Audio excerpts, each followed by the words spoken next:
Student, सरल रेखा में गति class 11th motion in a straight line. सरल रेखा में गति को समझने के लिए सबसे पहले आपको विरामावस्था गति अवस्था को समझना है। विरामावस्था क्या होता है?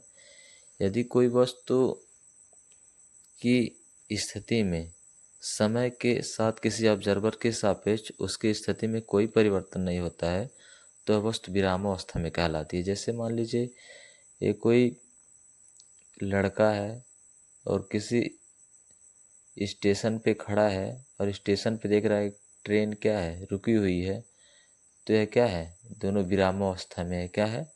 विरामावस्था में है। आपका गति अवस्था क्या होता है? यदि कोई वस्तु किसी वस्तु की स्थिति में समय के साथ किसी ऑब्जर्वर के सापेक्ष समय के साथ उसकी स्थिति में परिवर्तन हो रहा है तो वस्तु क्या कहलाती है? गति अवस्था में कहलाती है। जैसे इस यही एग्जाम्पल हो गया। मान लीजिए यहाँ पे एक लड़का है, स्टेशन पे देख रहा है एक ट्रेन क्या हो रही है, यहाँ से स्टेशन से क्या हो रही है, जा रही है। तो देख रहा है क्या स्टेशन से ट्रेन जा रही है, तो ट्रेन जाने का तात्पर्य हुआ कि यह किस अवस्था में है? गति अवस्था में है। किस अवस्था में है? गति अवस्था में है। अब गति के प्रकार, गति के संभवतः 3 प्रकार के होते हैं। स्थानांतरीय गति होता है, आपका घूर्णी गति होता है, और क्या होता है?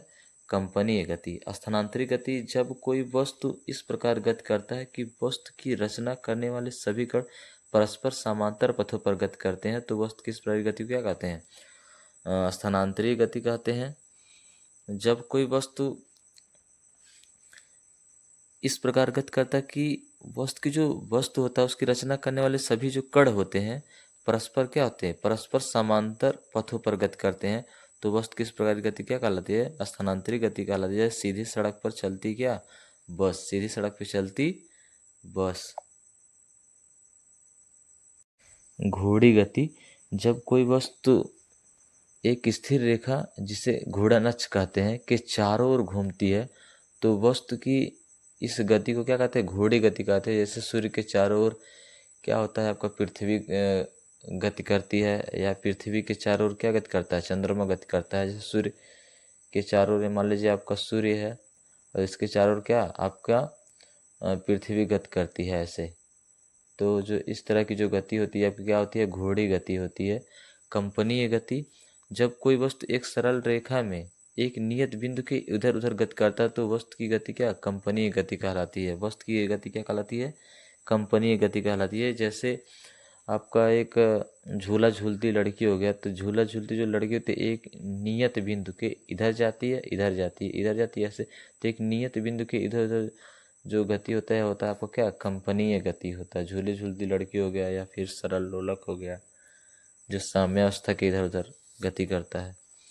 निर्देश तंत्र वह वस्तु या निकाय जिसके सापेक्ष किसी कण की स्थिति या गति का अध्ययन किया जाता है निर्देश तंत्र कहलाता है। यानी जिस वस्तु को हम क्या करते हैं या किसी कण को जो हम स्थिर मानते हैं और उस स्थिर कण को देखते हुए किसी गाड़ी का किसी वाहन का हम क्या गति का अध्ययन करते हैं तो निर्देश तंत्र कहलाता है। निर्देश तंत्र कहलाता है। इसके मुख्यतः 3 भाग होते हैं: निर्देश बिंदु, घड़ी और क्या? निर्देश बिंदु के सापेक्ष निश्चित दिशाओं का क्या? समूह। अब देखिए निर्देश तंत्र के प्रकार।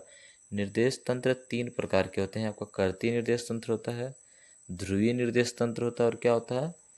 बेलनाकार निर्देश तंत्र।